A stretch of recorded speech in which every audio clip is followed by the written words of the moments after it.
Hello, Matthew Bell with Alzheimer'sProof.com. Today I'm going to continue a series on access control that I did for the house. One of the things you have to contend with when you're dealing with somebody who has a cognitive impairment is being able to control the entrances into the house so that they can't leave without supervision. Now, in a previous video I installed a Guardian door blocker, and the Guardian door blocker is very effective. I really like that product. I've installed it on many doors, but I did 2 videos installing the Guardian door blocker.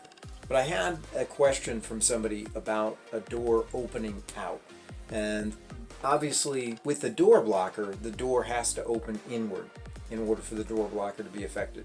And so I was considering doing a video on a double-sided deadbolt in any case, because I think that it can be an effective complement to some of the other strategies for helping to control the entryways into the house.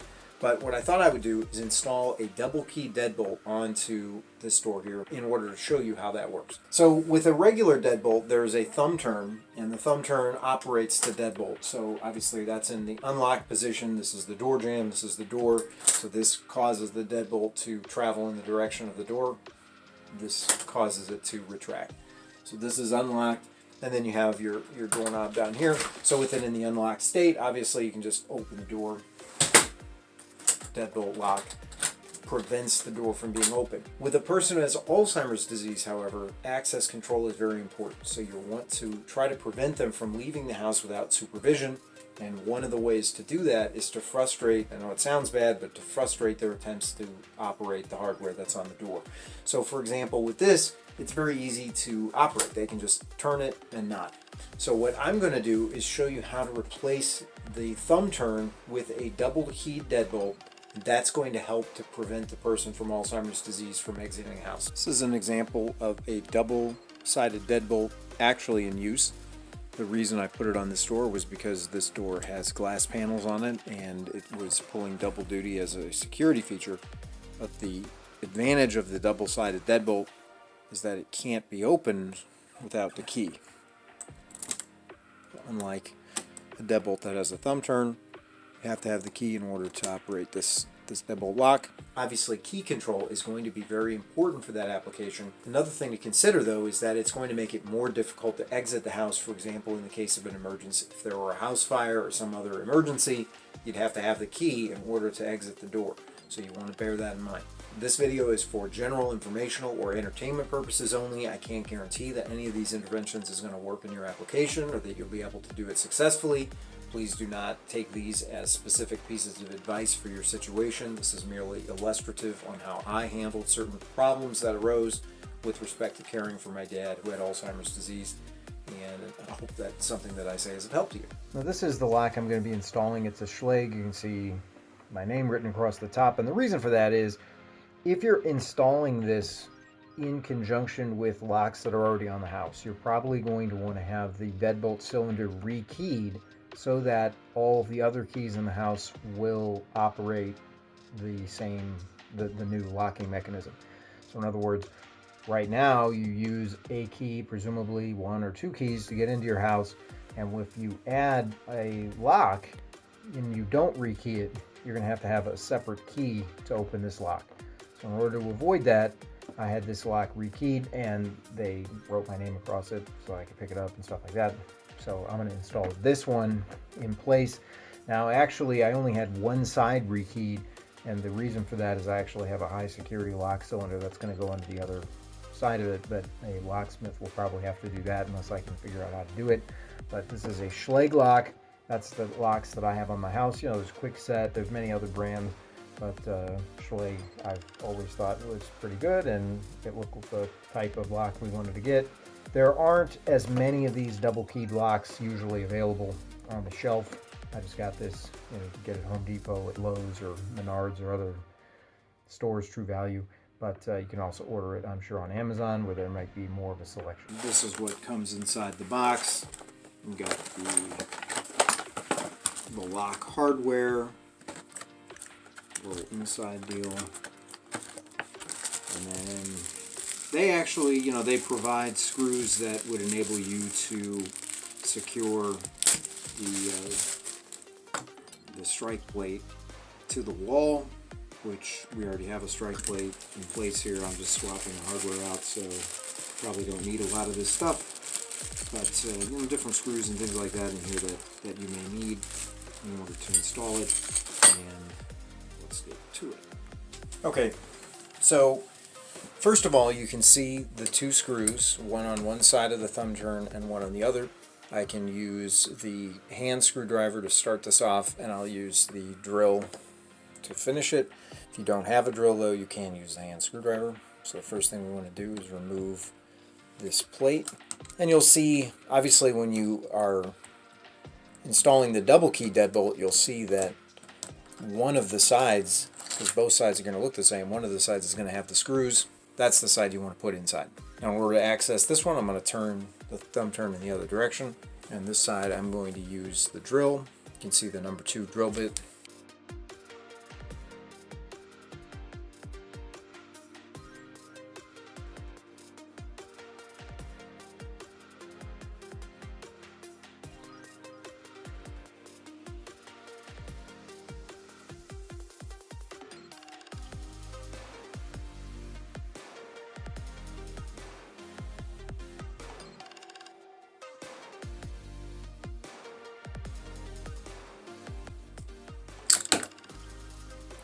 Pop right off.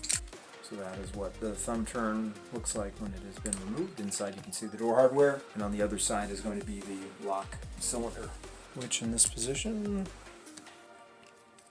just pulls right off.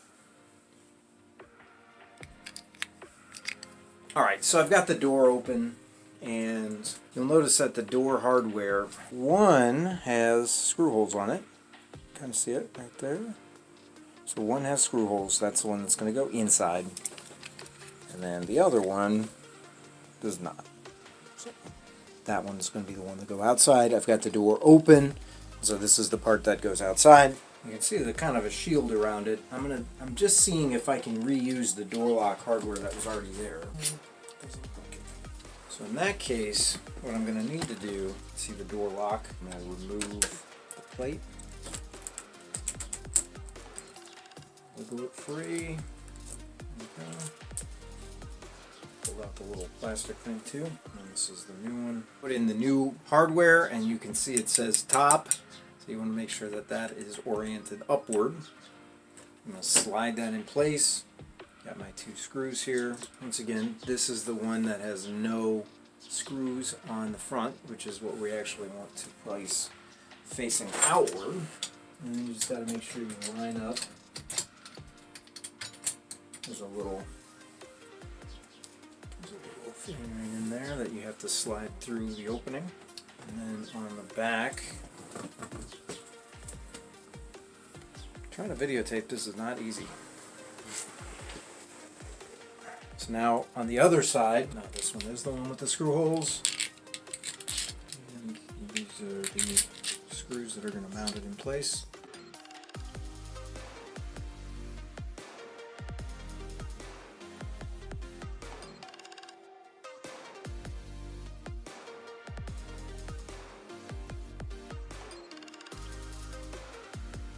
Okay, I got it lined up.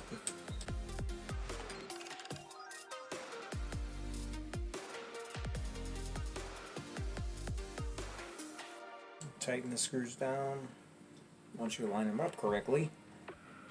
And you might have to look through the screw hole in order to see it. I had to do that. The key. Alright, now this one is rekeyed and should operate the deadbolt. Okay, so now it does. So just to rehearse here, the whole reason for this operation is to make it now more difficult to get out of the house. Which sounds weird, but for a person who has Alzheimer's disease, you understand. They can now operate the doorknob. The doorknob can be locked, it can be unlocked. In fact, that's unlocked and that's locked. The door knob turns either way. But they cannot exit the house without having the key for the deadbolt. So in that case, you can insert the key, turn the deadbolt, and exit the house normally. And this works whether the door opens in or out. So I had a question that was directed to the website or to the YouTube channel, And the question was, okay, the door blocker works fine if the door is opening inward, but what happens if the door opens out? Well, and the answer is this will suffice. This can do it, because no matter what direction the door swings, you need to have the key in order to cause this door to be in an unlocked position. So if the door has deadbolt hardware on it, and you can replace it, or if the door has enough physical surface where you can mount a deadbolt. Now that's beyond me to drill the hole in and drill the hole in the door and all that kind of thing. But if you're just replacing door lock hardware, as I was on this door, where you have a thumb turn deadbolt with one that locks on both sides, this one works just fine. And as you can see, now we have access controlled this door, and you have to have the key in order to leave. Like so. Thank you so much for joining me today. I hope something that I showed you was of value to you or of use to you. Keeping access control is very difficult. It's one of the most difficult parts of caring for somebody in the home environment, to try to make sure that they're safe and that they don't exit the house without supervision. Bear in mind that no intervention is foolproof. There is no substitute for careful vigilance, so you have to watch them. You can't assume that they're not going to get access to the key. Bear in mind also that I do have other videos where I show how to install the Guardian door blocker or the Defender door blocker. There's actually 2 different versions. I'm sure there's probably more than that. The application for the double key deadbolt is many and varied. The questioner was asking about doors that open outward, and of course it's applicable to that, but it also works, as with this door here, on doors that open inward. And with a double key deadbolt, it actually pulls double duty as a theft deterrent, because once again this is a glass French door, and in theory somebody could break the glass out and then reach around and simply operate the thumb turn in a traditional deadbolt. Then again, I suppose they could just completely cave the window in and just step through the opening. So you have to weigh that. This isn't a channel about theft deterrence, but once again, trying to employ various means of restricting access outside of the house is a very important part of Alzheimer's care, especially as the person starts to have more and more diminished cognitive function. I wish you all the best with that. If you found something of use, I ask that you please like the video, subscribe to the channel, click the notification bell to be alerted to new content as it becomes available. Thank you so much for joining me today, and I look forward to seeing you again in another video. Thank you so much.